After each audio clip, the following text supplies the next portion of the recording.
بسم اللہ الرحمن الرحیم۔ اسلامک ویڈیو دیکھنے والوں کو میری طرف سے السلام علیکم۔ ناظرین، آج ہم اس ویڈیو میں حضرت موسیٰ علیہ السلام اور ایک چرواہے کی سبق آموز واقعہ سنتے ہیں۔ حضرت موسیٰ علیہ السلام ایک دن جنگل میں سے جا رہے تھے کہ انہوں نے ایک چرواہے کی آواز سنی۔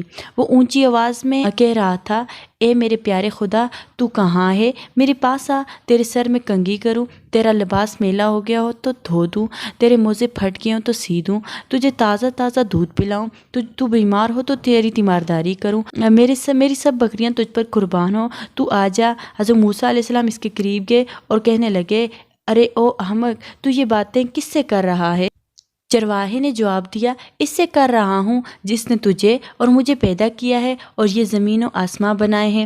یہ سن کر حضرت موسیٰ علیہ السلام نے غضبناک ہو کر کہا، ارے او بدبخت، تو اس بیہودہ بکواس سے کہیں کا نہ رہا، بجائے مومن کے تو کافر ہو گیا۔ خبردار، ایسی بے معنی اور فضول بکواس بند کر، تیری اس کفر کی بدبو ساری دنیا میں پھیل گئی ہے۔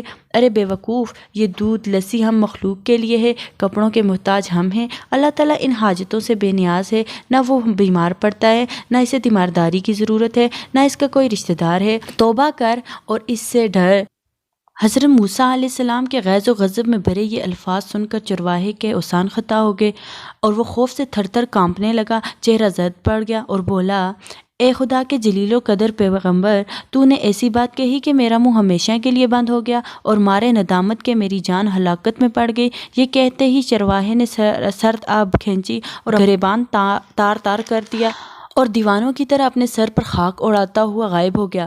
حضرت موسیٰ علیہ السلام اللہ سے ہم کلام ہونے کے لیے کوہ طور پر گئے، جس پر خدا تعالیٰ نے فرمایا، اے موسیٰ، تو نے ہمارے بندے کو ہم سے جدا کیوں کیا؟ تو دنیا میں جدائی کے لیے آیا ہے یا ملاپ کے لیے؟ خبردار، اس کام میں احتیاط رکھ۔ ہم نے اپنی مخلوق میں ہر شخص کی فطرت الگ الگ بنائی ہے اور ہر فرد کو دوسرے سے جدا عقل بخشی ہے۔ جو بات ایک کے حق میں اچھی ہے وہ دوسرے کے حق میں بری ہے، ایک کے حق میں شفا کا اثر رکھتی ہے تو دوسرے کے حق میں زہر کا، ایک کے حق میں نور کا اور دوسرے کے حق میں نار کا اثر رکھتی ہے۔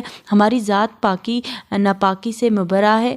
اے موسیٰ، یہ مخلوق ہم نے اس لیے نہیں فرمائی کہ اس سے ہماری ذات کو کوئی فائدہ پہنچے۔ اس کو پیدا کرنے کا مقصد یہ ہے کہ اس پر ہم اپنے کاملات کی بارش کریں۔ جو شخص جس زبان میں بھی ہماری حمد و ثنا کرتا ہے، اس سے ہماری ذات میں کوئی کمی بیشی واقع نہیں ہوتی۔ مداح کرنے والا خود ہی پاک صاف ہوتا ہے۔ ہم کسی کے قول و ظاہر پر نگاہ نہیں رکھتے، ہم تو باطن اور حال رکھتے ہیں۔ اے موسیٰ، خردمندوں کے آداب اور ہیں، دل جلوں اور جان ہاروں کے آداب اور ہیں۔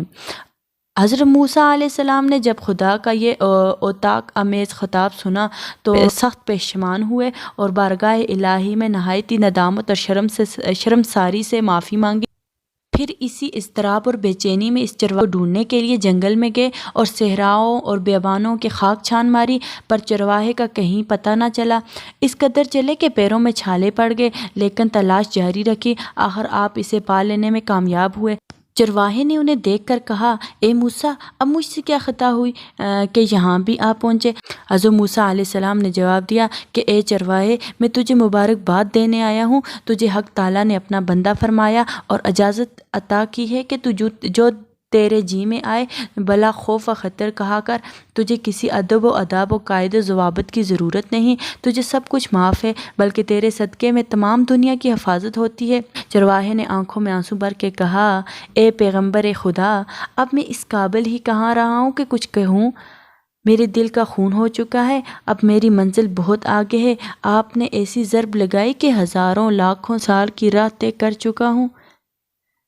میرا حال بیان کے قابل نہیں، اور یہ جو کچھ میں کر رہا ہوں اسے بھی میرا احوال مت جانو۔ یہ قصہ حکایت رومی سے ماخوذ ہے۔ مولانا رومی اس حکایت محاصل سے یہ نکالتے ہیں کہ اے انسان، جو تو حق تعالیٰ کی حمد و ثنا بیان کرتا ہے، کیا سمجھتا ہے کہ تیرا ہر امر الہی تقاضوں کے عین مطابق ہے؟ تو ابتدا سے انتہا تک ناقص اور تیرا حال و احوال بھی ناقص ہے۔ یہ محض پروردگار رحمان و رحیم کا کرم ہے کہ وہ تیرے ناقص اور غیر معیاری تحفے بھی قبول فرماتا ہے۔ دوستو جب بھی نماز کا موقع ملے یہ مت کہا کرو کہ آج ایک بھی نہیں پڑھی، چلو کل سے پڑھوں گا، آج کپڑے صحیح نہیں ہیں کل سے نماز پڑھوں گا، یہ کہ میرے اللہ کی راہ میں تھوڑے پیسے دینے سے کیا فرق پڑتا ہے۔ دوستو اللہ پاک کو ہماری نمازیں، روزے، زکوٰۃ، حج نہیں پہنچتے بلکہ اللہ رب العزت کو ہماری نیت دیکھتا ہے۔ اس امید کے ساتھ آج کی یہ ویڈیو ختم کرتے ہیں کہ آپ آج سے نماز کی پابندی کریں گے اور جتنا ہو سکے دین کا یہ پیغام تمام دوستوں تک پہنچائیں گے۔ اللہ پاک ہم سب کا حامی و ناصر ہو۔ جزاک اللہ۔